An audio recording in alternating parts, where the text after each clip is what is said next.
Welcome to the Big World Made Small podcast for the adventure traveler. I'm thrilled you're here. My name is Jason Elkins, and in addition to being your host, I'm also a former U.S. Army paratrooper, third-generation commercial hot air balloon pilot, paramotor pilot, ex-Montana fly fishing guide, advanced open water scuba diver, and a full-time nomad that's visited more than 30 countries on 6 continents. As a seasoned adventure travel expert with a passion for creating and sharing meaningful experiences, I'm on a quest to impact the lives of adventure travelers, the tour operators they rely on, and the communities that host them. Every week, I bring you exclusive interviews with fascinating adventure tourism experts who have agreed to share their personal stories, favorite destinations, and some invaluable travel insights they've picked up along the way. We'll enjoy a casual conversation, create some connections, and likely share some laughs. It's my hope that by the end of each episode, this big world will feel just a bit smaller. Let's get started, shall we? Welcome back to another episode of the Big World Made Small podcast for the adventure traveler. Here, we're very fortunate today to be here with Melissa, Chiella. I got it. Okay, Melissa, so happy to have you here today. How are you? I am good. Good. And for those of our listeners that don't know, you work with Bindlestiff Tours. That's a name that many people I know will know, and a few might not. It might be new to them. So I want just give us the quick recap of what is Bindlestiff, what are you guys most known for? And then we're going to dig into a little bit more into you and how you got where you're at. Sure. We are a company rapidly growing that does small group tours all over the United States, including Alaska and Canada. We started 12 years ago. The owners of the company were former guides, including me, which I started 2 years ago, and started the company with just a couple of guides and has kind of grown it. And we have over 20 guides now. And we do national parks, forests, monuments, cities, geology, ecology, soft adventure travel all over the U.S., small group road trip based, camping, lodging, lots of different variations to what we do. You do any winter stuff, or is this all kind of spring, summer, and fall, or what does your season look like? We're year-round. So we're based in Las Vegas, and the meat of our season is from April 1 until November 1, which was yesterday. So we're just coming down. Really successful season. So I'd say about 85% of our business and our guide volume is within that 7-month stretch. And then we do have winter tours where just a few of our guides can take the brunt of the winter, and they're not as consistent. But we do a lot of private custom, and we have a couple of public itineraries that we do. So yeah, we are year round. Very cool. And as you mentioned, today we're speaking on November 2nd. So your busy season kind of wrapped up, I guess, yesterday. Yeah. Halloween. Right? Yeah. Yeah. And I'm not sure that, if you don't work in the tourism business, you might not realize what the typical life of someone that works in tourism is like. I think people tend to think that if you work in tourism, you're kind of on vacation all the time because they're on vacation when they meet you. But the reality of it is sometimes it is, in order to provide a good experience for your clients, it is a bit of work. So what does your season actually look like? You said April through October. What's your typical day look like? How would you describe your life during that period? Mine specifically, or the guides? Both. I think, okay. A little bit of both. Because I know you well. Yeah. So I was a guide for 12 years. So I can definitely speak on behalf of them because I know what it feels like. And I'm managing the whole team and tours along with a great staff from behind the scenes. What my day typically looks like is I often compare it to being a surgeon. We're on call frequently. There is no set hours for this type of industry. Anything and everything is in real time. So we can get phone calls that something went wrong on a tour. We're driving vehicles all over. We've got departures. We've got arrivals. We've got sometimes information that's a disconnect somewhere. So me and my team are constantly being operations from behind the scenes, but also fielding all these wonderful reviews that are coming through. We've got a sales department that's booking tours in real time. We have free sell, so we're booking sometimes right up until 12 hours before departures. We've got vans coming in, vans going out. We've got our whole team cleaning, getting oil changes, prepping for trips, studying geology, studying ecology. We've got a bunkhouse in our downstairs of our warehouse where guides live and sleep. It is a wild, wild experience from April till March. The next question I was going to ask you is, what would you say to somebody that's listening to this, that's thinking about a career change? Maybe they're doing something a little bit more traditional and they're thinking, man, I wish I could work in tourism. I wish I could do what Melissa's doing or what these guides are doing. And I was going to ask you, what would you say to them that they might not be aware of, or what should they know before they go give it their notice, that type of thing? And what you just said was the answer, I think, was that there's a lot of stuff going on, probably a lot of opportunities to learn new things. But is there something that really jumps to the forefront when I ask that question? Is what would you say to somebody that's thinking about getting into this type of tourism? Yeah, I would never discourage anyone from wanting to do it. But when I interview and when I tell people about what we do, I'm incredibly open and raw to my best ability, because I tell my guides this all the time. And anyone else that asks me, this job is for the 1%. It is the most in your face, mentally, physically, emotionally draining thing I've done in work. I know there's many jobs like firemen and police and doctors that are, on call and, saving lives. And sometimes we have to save lives there too. Oh. Literally. Mm-hmm. Obviously that's not our focus, but you never know what is thrown at you. And I think like the easiest way to describe it is you need to be comfortable being uncomfortable. Yes. And and working where you almost can't see straight because you're working 10, 12, 15-hour days. And if you're on a 10-day trip and you've got a 2-day turnaround for the next trip, and cleaning, prepping, doing paperwork, studying geology, studying ecology, going to 2 new national parks you've never been to, getting briefed by us. You've got a million things flying at you at once, but it's exciting. It's fun. It's a lifestyle that most people won't ever be able to say that they did, especially coming from the United States, because it's so structured with little vacation time. So, I mean, it was the best experience of my life for sure. And watching everyone get out there and find their footing has been really cool, and finding out who's going to really shine this season, and who needed a little more work and who just took it with stride has been really rewarding for all of us in operations. But the job is hard. This job is hard. You've got the actual task, but then on top of it, you have people that are on your tour that will have a lot of unsolicited opinions on how things should be done.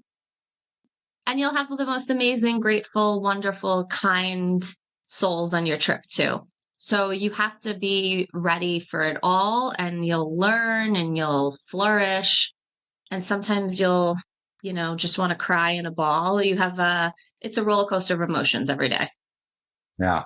As I listen to you, I realize how fortunate I am that you agreed to meet with me basically the day after your season kind of wraps up, because this is all really fresh, right? You've been doing this for a long time. So it's not like this is your first season and you're like, oh my gosh, I can't believe it was like that. You just know what it is. But at the same time, I can tell that it's really, really fresh for you right now. So I appreciate that. I'm curious, and maybe you're not even ready to have this conversation about this group. So just not the group of guides that you had working for you this season, but just in general. I guess the question is, what percentage of the guides, there's a couple different ways to ask this, but what percentage of your guides either come back or are invited to come back? That might be 2 different questions. There might be 3 or 4 different questions. Yeah, that's a good question. And me and the owner already, because we watch throughout a whole season Mm-hmm. of what's happening. Um, there's a lot of things that are like, oh, okay, like that could be worked out. But then there's also like, I don't know if this job is for them, or emotionally, a lot of people just are like, I don't want to work this hard. It's too hard on me. I'm away from home. And some people get into this and could never imagine doing anything else Yeah. in life because you have off the whole winter and you're in national parks, you're with people, you're in the field. It's really exciting. So I would say the attrition rate with us now, because we guide our own trips, but we also white label for high-end brands. So we operate for 10 other brands as well. Mm-hmm. And I have a senior group of guides that are really dialed in with history and flora, fauna, geology, ecology. They can guide anything to a high professional level. So we've kind of got like a few different sets of guides right now. We've got our rookies that came in, then we've got like our 2 to 3 year guides, and then we've got like our senior guides that we send further away with harder branding and harder tours, harder clientele. Mm-hmm. It's I can just imagine you just did such a great job of like mentioning everything that it's I really appreciate you working through that. And one of the things that really caught my attention and kind of reminded me of when I was dealing with clients on a daily basis was, yes, people are on vacation. And I think most people listening to this can remember a time that they were on vacation with family, strangers, whatever, in places that maybe were a little uncomfortable. They hadn't gone camping before, or they haven't spent a lot of time around their family members, and then they all get together for this tour. And if anybody that has a family knows that sometimes when you get together, it can be a little bit stressful. So when you talk about the guides being there with their clients, they're with their clients during a time that, yes, it's vacation, but at the same time, it can also be incredibly stressful. Traveling can be stressful. We see the brochures, we see the websites, we think, oh my gosh, I've always wanted to go to Yellowstone. I've always wanted to go to the Grand Canyon. I've wanted to do these things. And then when you pick up and leave your house that you've slept in your own bed every day for the last 3 years, and then all of a sudden you're on the road or you're on a bus with a group of people you don't know or you do know. I think that can be a challenge. Do you have any? I don't want to put you on the spot because we weren't going to discuss this, but I'm curious, do you have any stories of just like, wow, I can't believe these people brought this with them on vacation, or just anything that kind of comes to mind that obviously you won't, I know you protect the names and Sure. protect the innocent, Yeah. but anything come to mind or anything crazy this summer? Yeah, I mean, we've had a few, and yeah, I'll protect names and guide names and branding names. Um, So some other but hypothetical tour company yeah, that some you other heard tour about. companies, but like sometimes people just have idiosyncrasies, I would say, that Mm-hmm, I don't think they're totally fully aware of, mm-hmm, that really heighten all of our guides' senses, where we're like, whoa, this is a liability, because maybe they don't understand etiquette in certain national parks, or people think their knowledge translate because they're a doctor or a lawyer. That means they're an expert in a national park, and they're not. uh-huh. Um, so kind of like funny things that we teach our guides on how to be assertive and how to be in charge and how to lead a group.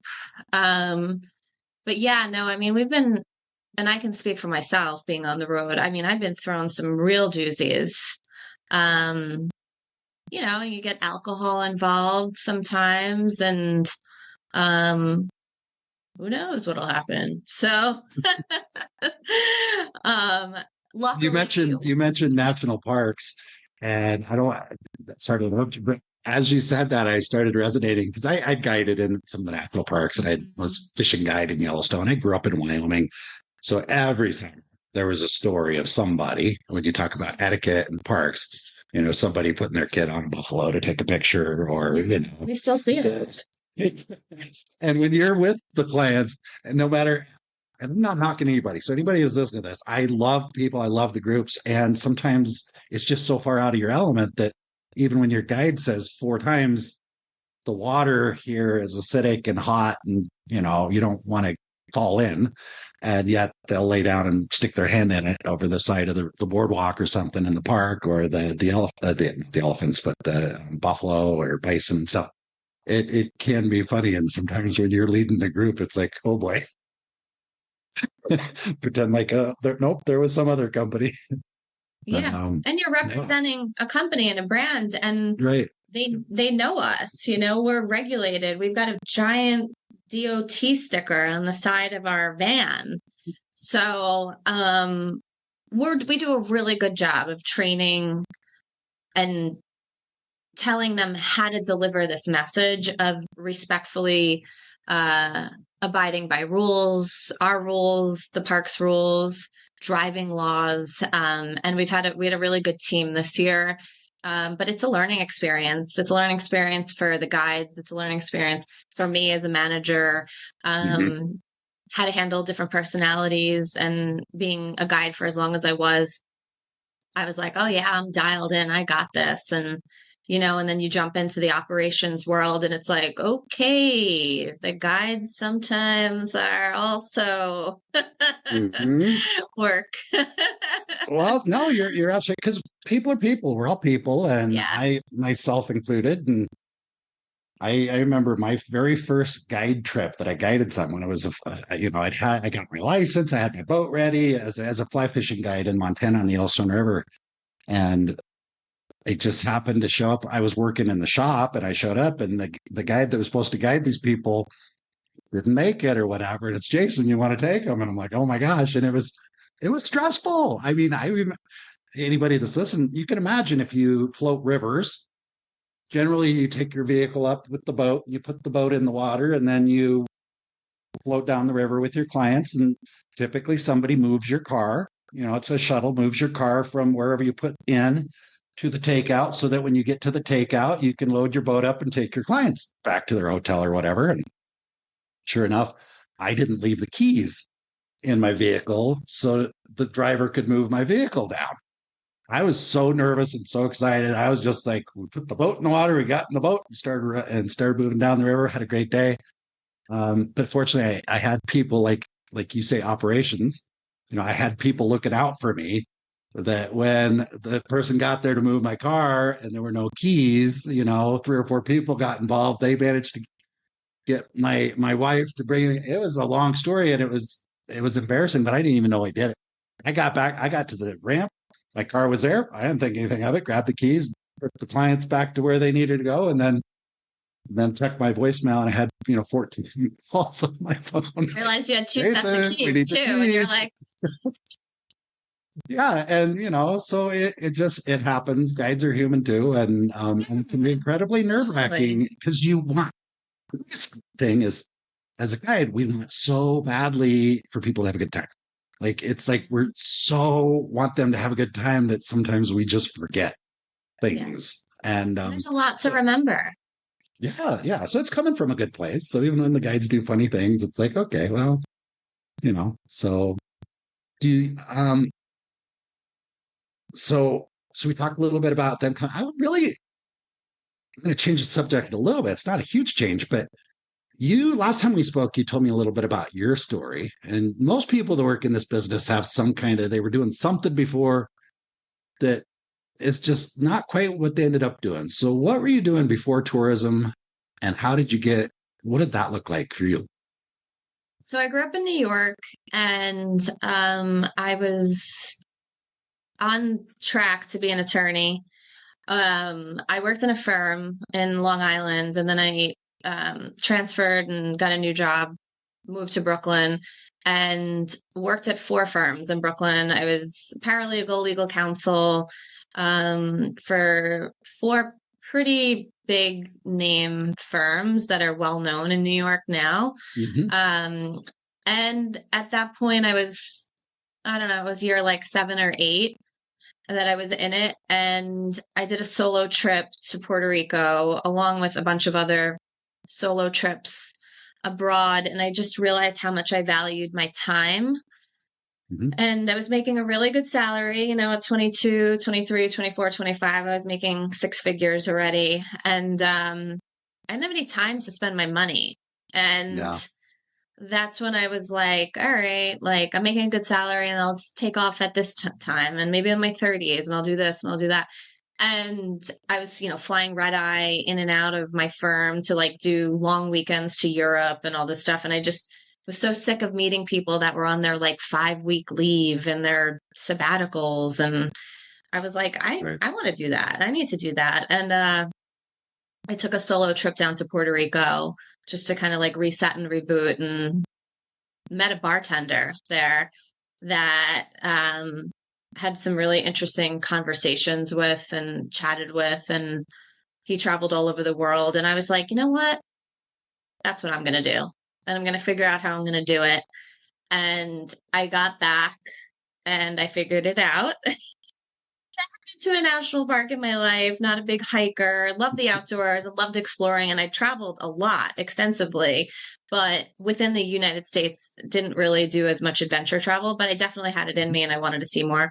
And I got a job as an entry level guide with a company called Intrepid, which is Mhm. a really well known brand worldwide. And I worked for them domestically for my whole first part of my guiding career, and quit my job and sold everything I own, put stuff in storage, went out west, with my fancy nails and my pink suitcase coming from New York City. And everybody looked at me like, yeah, right, this girl's never going to make it. And here we are 14 years later, and lots of certifications later, lots of years of guiding. I was a backcountry guide for 5 years in Alaska, and here we are.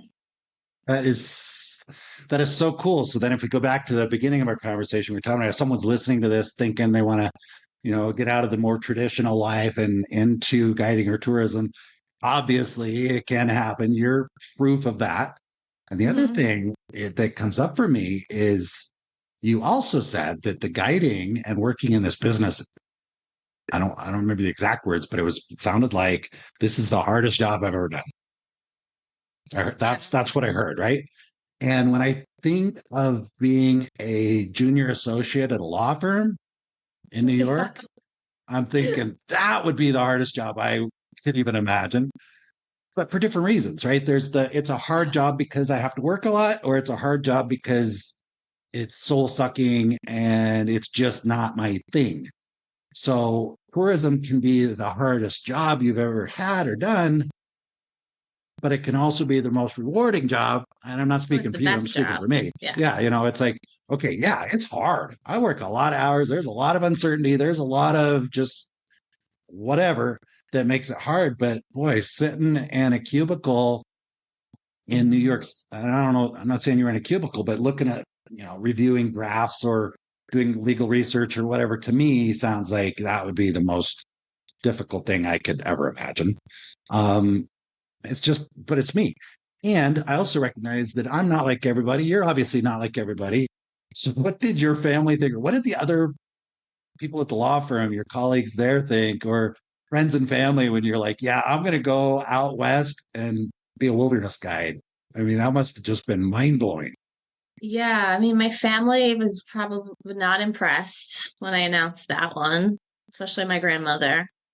She's like, "You don't even have a car." She's like, "What are you talking about?" And they did ask Uh-huh. me that on my interview too when I was a guide. They're like, "Do you know how to drive?" Because they seemed like I was coming from New York City and I'd be Oh, driving like this. Yeah. I know how to catch Um, a cab. yeah, Yeah. I Huh. got a trailer, take the Uh-huh. subway every day, no problem. Yeah. Um, yeah, my family warmed up to it. It took them a minute. My mom was really proud of me. She's like, cool. People at my firm were not surprised because I was like the wild traveler, and like I started planning a lot of the attorneys' honeymoons and anniversaries. Oh, there you go. So they would just like trust me. They're like, oh, Melissa's really good at organizing and finding the best rates for this. And it was just like a natural progression that I should be in Uh-huh. some sort of travel industry. And now I design the tours for, our company. Well, some of them, it's Yeah. kind of been fun this past year. there have been a couple points in my life where I kind of stepped away from, the adventure tourism. And as I've come back, I've always felt like I'm coming home as far as the tribe, right? The tribe is a word that keeps coming up for me. I know a lot of people use it when we're talking about tourism, adventure tourism. And when I'm around people that kind of get it or just kind of feel the same way about it as I do, I just always kind of feel, oh, yeah, that's my tribe. And when I've been outside of the adventure travel space, it's like I just feel like sometimes I don't even know how to resonate with these people. They may be the same type of people that I would have led on trips or spent time with in the field, and I resonated with them just fine when I was in my element. But when I'm working in a different element, it's always been a challenge. I don't know, do you have any thoughts on kind of like, do you feel like that when you're around travel people, or what's like, I don't know. I'm not sure where I'm going with the question. I'm not even sure what the question is, but I just wanted to chat with you about that. Yeah, when I first started my first year and we had our training class, I mean, to say that these people are my family is an understatement. I'll always have my family from work back east, but the adventure travel sector is where like my tribe is. And Yeah. the things we've done together, the experiences we've all had together, very few groups of friends can say they've been and done all of these things collectively together. Mm-hmm. And, every single one of my friends has been to the Grand Canyon to guide a trip more than 100 times. And, it's just a thing that we share. And we went through training together. And now, me in this role, I have two guides working for us that I've been friends with for 15 years that are two of my lead guides. So, like, I've seen us all come up like from nothing to this. So it's incredible. I mean, we've just been like all over the US, Canada, Alaska together. And then a lot of us have traveled abroad in the winters. And I've been in a bunch of weddings. A lot of my friends have gotten married to each other to guides. And now they have all their little babies coming up. And so it's quite, and it's really cool to see in this role now because since I started, I've been building up like a bigger training program and how we do things and how to build camaraderie. And I see my baby guides now all like forming this pack and they're all in it together and they're all traveling. I'm like, yes, I'm like, that's how we were. Isn't it? It is. It's just, it's super cool. And if you've never worked in that space, I mean, even people that have just taken a summer and go do it for summer, it's a great experience because you just really, yeah, it is. You're just doing something. Well, one thing that really bonds us with other people is shared experiences. That's my highest value, is shared experiences. Hands down, I figured that out a long time ago. That's my highest value, shared experiences. And you really share experiences with your colleagues when you work in this space, when you work in adventure tourism, because you're sharing with your clients, you're sharing it with your colleagues. It's all about shared experiences. And those shared experiences create such a strong bond where if you're, working something a little bit more routine, maybe, whether that's a law firm, medicine, logistics, whatever, there might be some challenges. Obviously, it's not always routine, but it's just a totally different thing as opposed to maybe camping out, because some of the backcountry stuff is like, it's a really cool bonding experience to sit around the fire with your clients and the other guides and everybody's just connecting, and you just don't get that in a typical workplace. So I get that completely. So thank you so much for sharing all that. It wasn't necessarily the plan to discuss all that, but I think it's really, really valuable for anybody that's listening to it, that's maybe they're trying to understand why somebody in their family picked up and sold everything and moved out west, or, I've been traveling full time for 2 years now, and I worked in the tourism industry for quite a while. Right? My family still didn't get it when I'm like, okay, I'm gone. I'm in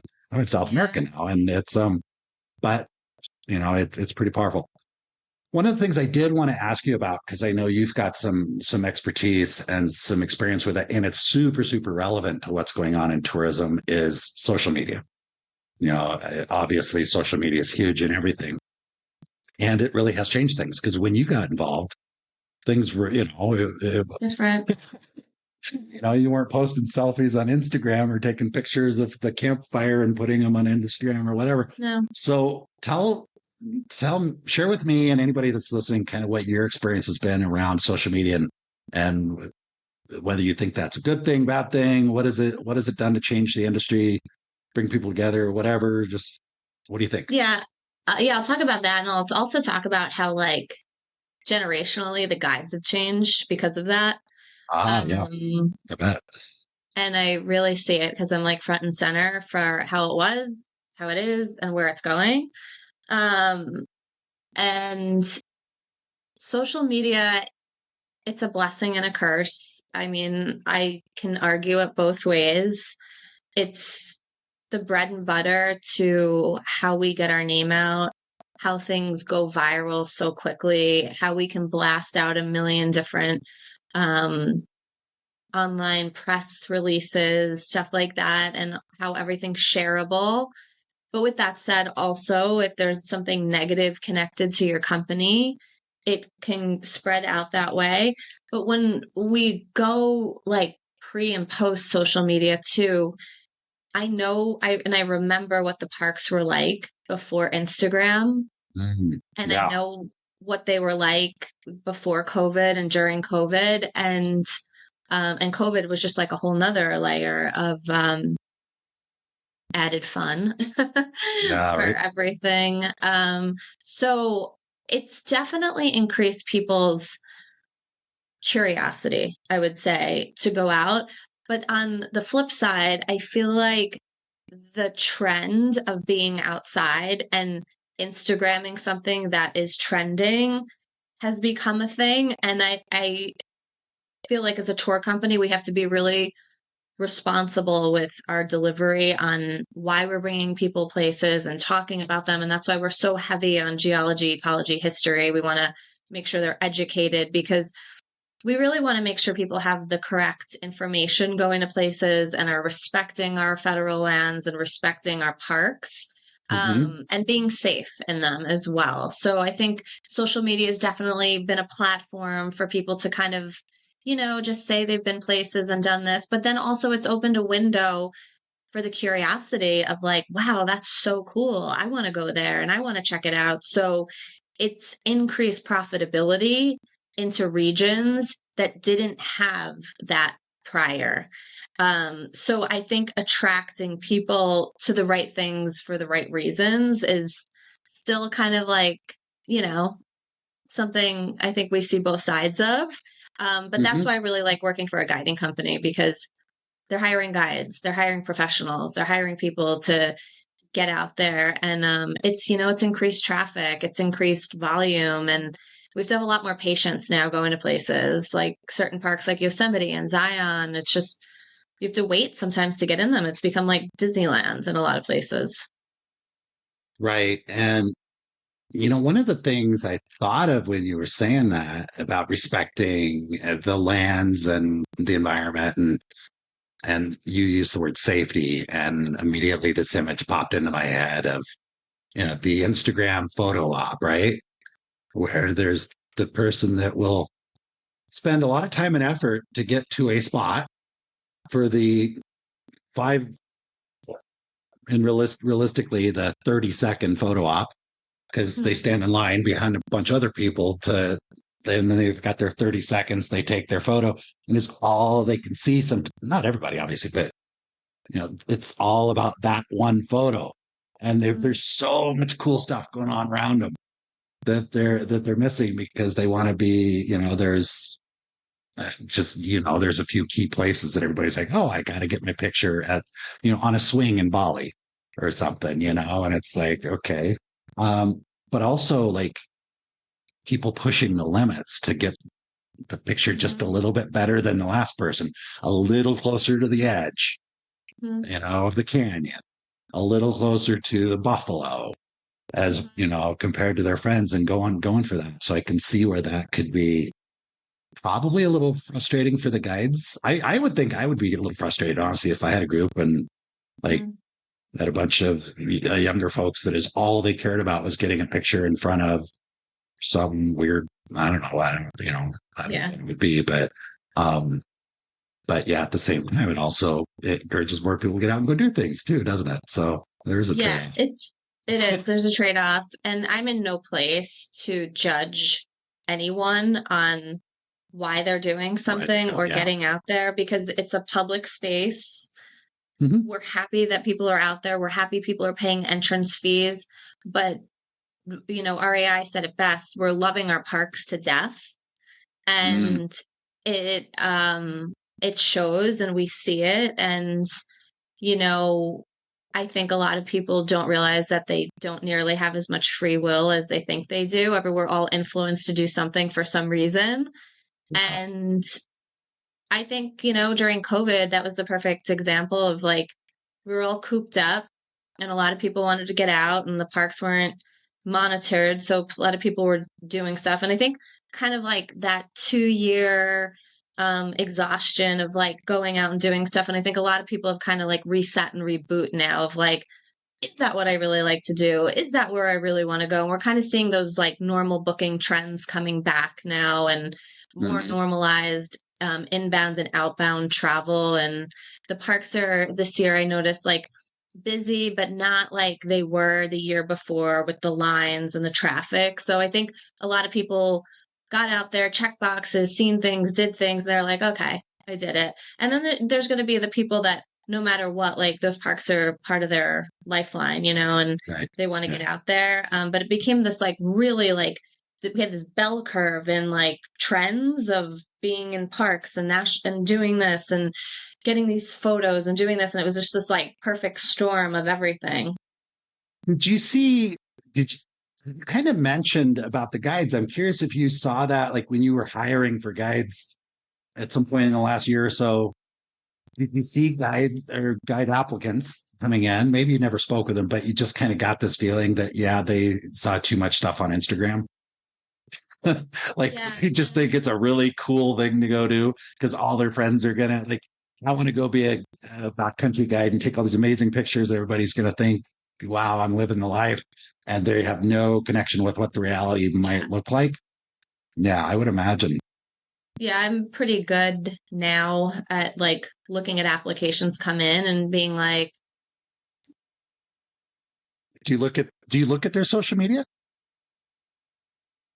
generally If I mean at not some in the point? first round.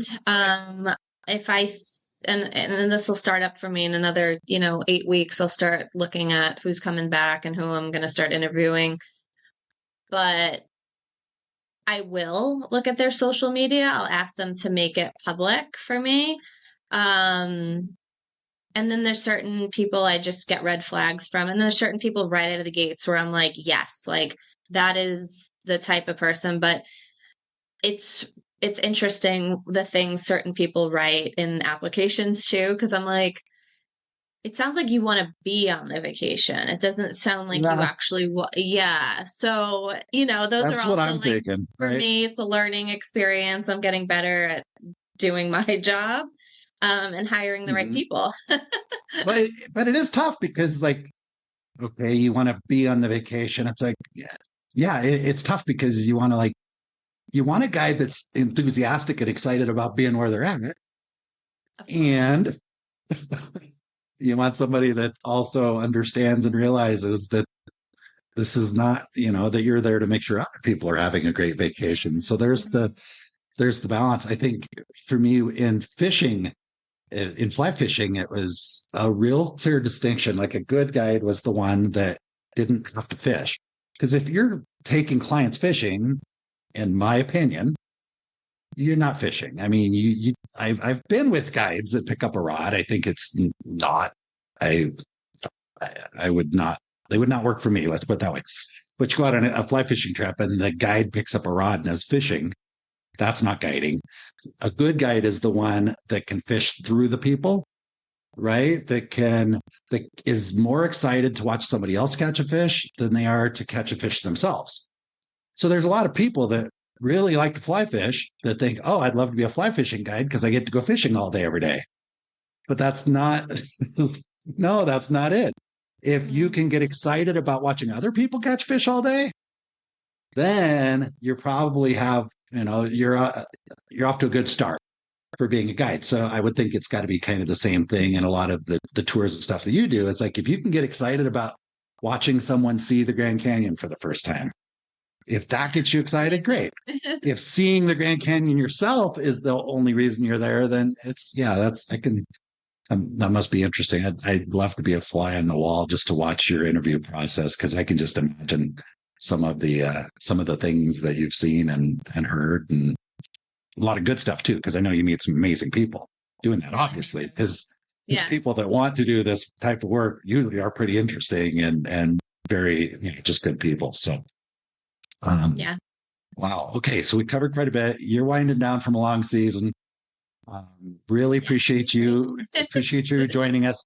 What would you mentioned a couple things, and I want to ask you, what is a public itinerary? Because you mentioned something about some of your trips, and I heard you say public itinerary. I also heard you say white label. I don't want to assume anybody here listening to this knows what those terms mean. So could you just give us a quick education on that, and then a little bit of information about what you suggest people do if they want to reach out to you with you, either for employment opportunities or to discuss booking trips. So very good. Definitely. So all of our itineraries online have public departures, except one. It's a private departure only, just because it's a day trip and we don't run it a lot and it doesn't book a lot. So if people want to do it, they can only book it private. But all of our itineraries are bookable in a public setting or a private setting. And the public setting means you book as many seats as you like. If it's a group of 3, a group of 1, if you want to be single, if you're going with your boyfriend, your girlfriend, whatever, and you're matched up with other single travelers. And it's a group of up to 13 people usually. Mm-hmm. And if you want to book the same exact itinerary because you like it, but you have 6 friends and you want to book it private, in order to become a private trip for us, you have to book a minimum of 6 to 8 seats for the van. You don't have to have 6 to 8 people. You have to book 6 to 8 seats to have the private trip. And then we do private custom, which is totally off the cuff. You just tell us what you want, whether it's camping, lodging, high-end luxury, glamping, and you give us the places you want to go. And then we plan everything based on your budgeting, if you want meals included. So we do a little bit of everything, and that's on the Bindlestiff brand. Then the white label is we are the operator, meaning we are the ground support. We are the guides, we are the permits, we are the operations for the entire trip from A to Z, but it's not our brand on the bus. It's, say, Mountain Travel Soback or Intrepid Travel or Abercrombie and Kent, and they're kind of the sales force behind the tours they're booking, and we operate what the brand wants. So we don't have as much say in their itineraries. We support it and we give feedback and we tell them what's good and how we're going to run things, and we work more, but they're more the customizable, what they want from us, and they hire us, so they're our client, and that's called white labeling, and most companies do that. Yeah, I'd love to hear your thoughts on it, because I actually just recorded an interview with another wonderful guest earlier today, and we had this conversation around booking directly with the tour operator that's running the trip, as opposed to booking through an outbound tour operator that's marketing the trip and selling the trip. And, everybody in this business has kind of their own opinions about these different things. And sometimes I think it's great. I'd love to know your thoughts. Like, if you're talking to a family member or a friend that says, you mentioned Abercrombie and Kent specifically, so I'm going to use that name. If you've got a friend that says, hey, we're looking at this trip with Abercrombie and Kent, and intuitively that, oh, well, there's somebody like Bindlestiff is doing the management of the trip, the operation of the trip. What do you tell your friend about what's the benefit of booking with Abercrombie and Kent? And I know they're going to love to hear whatever you say right now. So why should someone book with an Abercrombie Kent when they could potentially figure out who the operator is on the ground and book directly? Because there's advantages to both sides, right? Yeah, I'll be really raw about it, because people who book with Abercrombie and Kent are on the more wealthy side.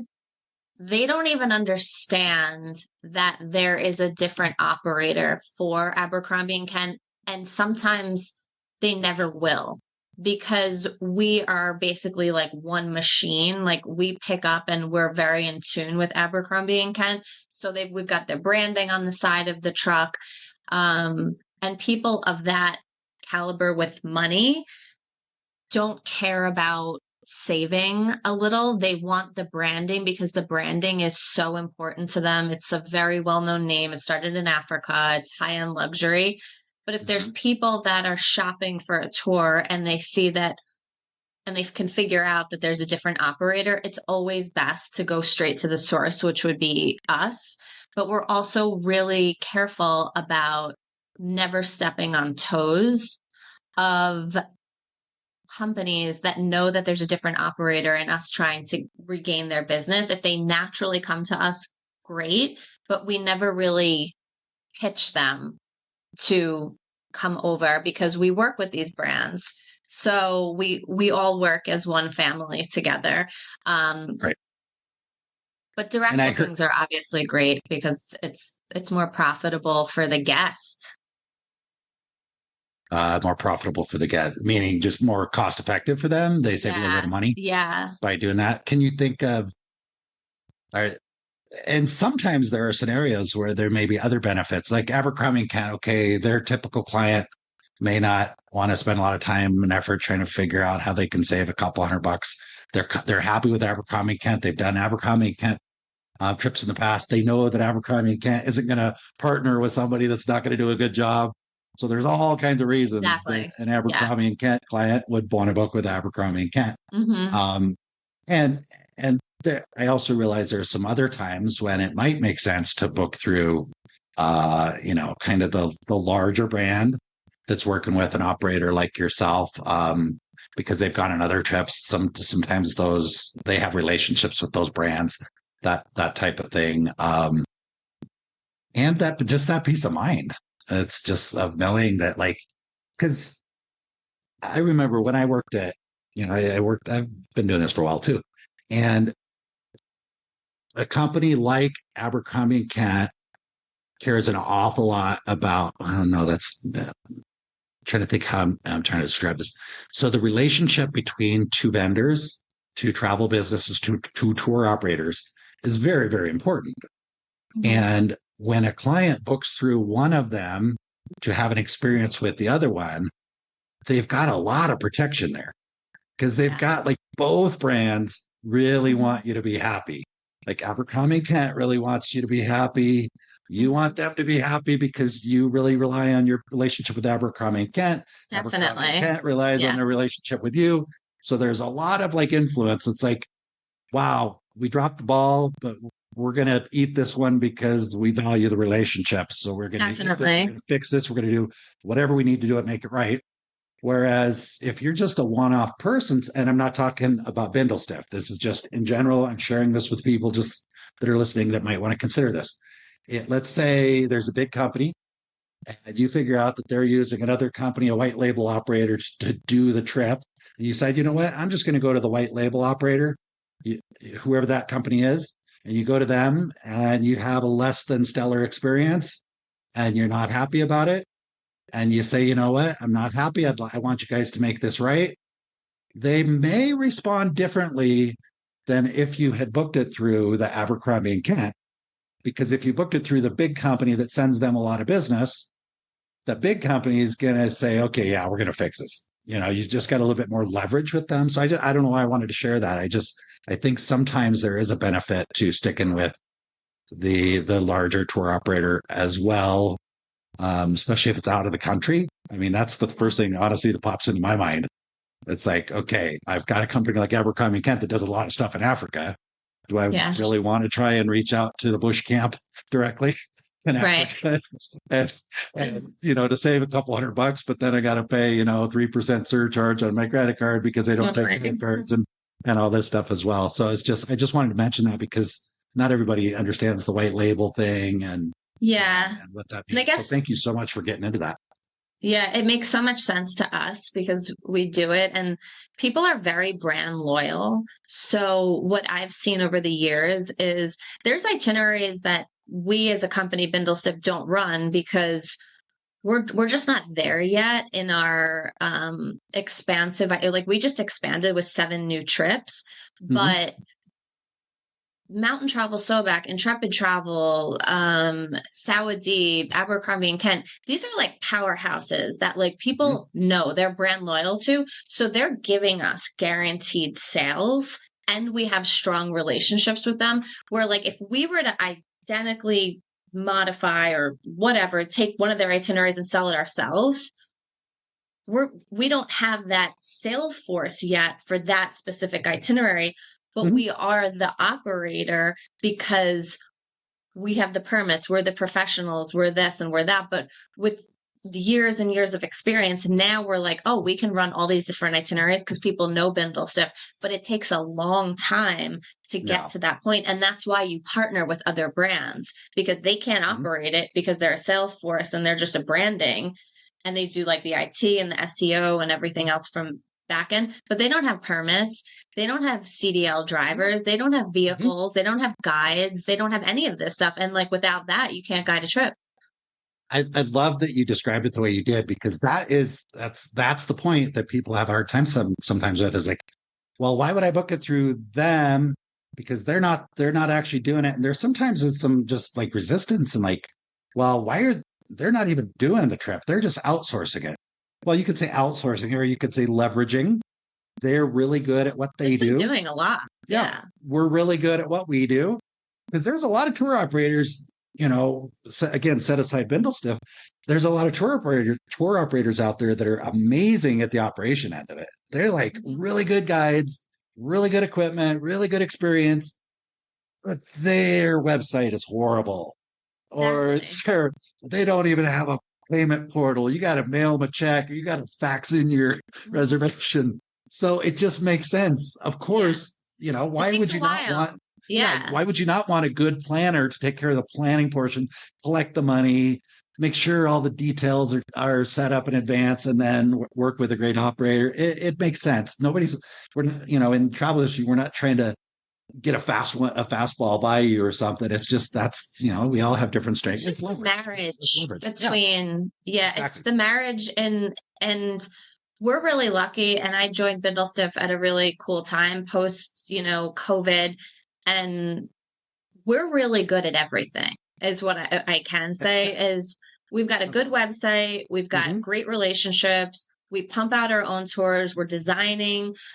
We just launched our very first mountain biking, fully active trip. So we have our fingers in everything, but that doesn't mean we still don't want to partner with other brands because that's how we grow as a company. But your first few years, you're not just like coming out of the gates and competing with all of these other brands to operate your own. No, you partner with them and say, hey, I'll operate this for you. And when you do a good job, then they just give you more and more and more stuff. And you don't have to do a lot of the back end. You just have to operate what they want. Where when you're the owner operator, we are designing, contracting, sales, everything for our own stuff. So it's kind of nice that we're like, we don't do the sales for them. They do it on their own and they just send us the ending result of like, you've got 8 passengers. This one's got dietary. Here's This their one's doing names. this. Here's what they Here's the donated. itinerary. Yeah, exactly. It's yeah, because I've been on both sides of it, and it's nice when you don't It's have nice to to be do able to some of do that both. stuff. Yeah, Yeah. absolutely. So very cool. And what you said, yes, you're right. You guys are great. And that's why I reached out to you to have this conversation. Thank you so much for cutting some time out of your day to share these thoughts. Just some great things that came out of this conversation. I appreciate you.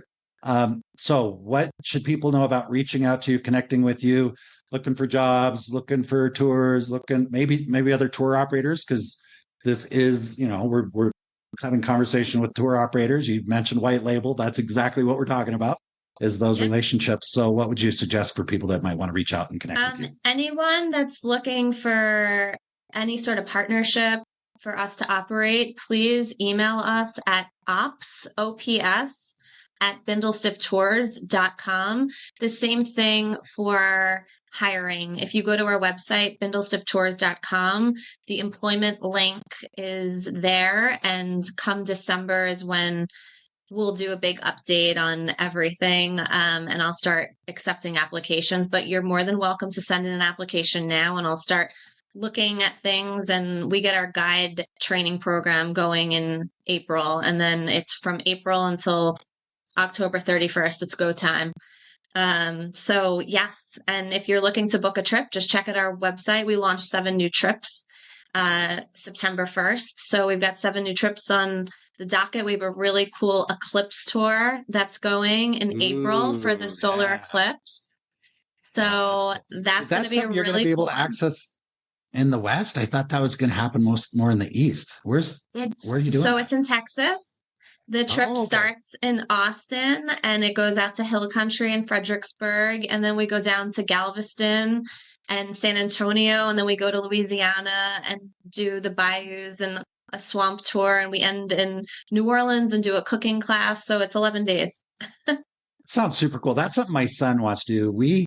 I was in Phoenix with him just a month or so ago when they had an eclipse. I don't even remember what they call it. What was the annular? Just 2 weeks. It was the annular. Was it only 2 weeks? Yeah, it was a couple weeks ago. And we were in Phoenix, and we drove up to Monument Valley, and we right outside the gate of Monument Valley and watched it, and it was really, really cool. And he's like, "Okay, Dad, you need to come back to the States in April so we can go to this other one. It's going to be even better." So that's be wild. Yeah, that one's really going to be big. Very cool. Well, so I'll have a link to your website in the show notes as well. So anybody that's listening to this should be able to click through to get to your website pretty easily, and look forward to more collaboration opportunities with you as well. And Bindlestiff, I'm just really kind of impressed with what I see that you've been doing, and I look forward to getting more involved with that in the future. So thank you for being on the Big World Made Small podcast. It was great having you here. Thanks, Melissa. Great. Thanks, Jason.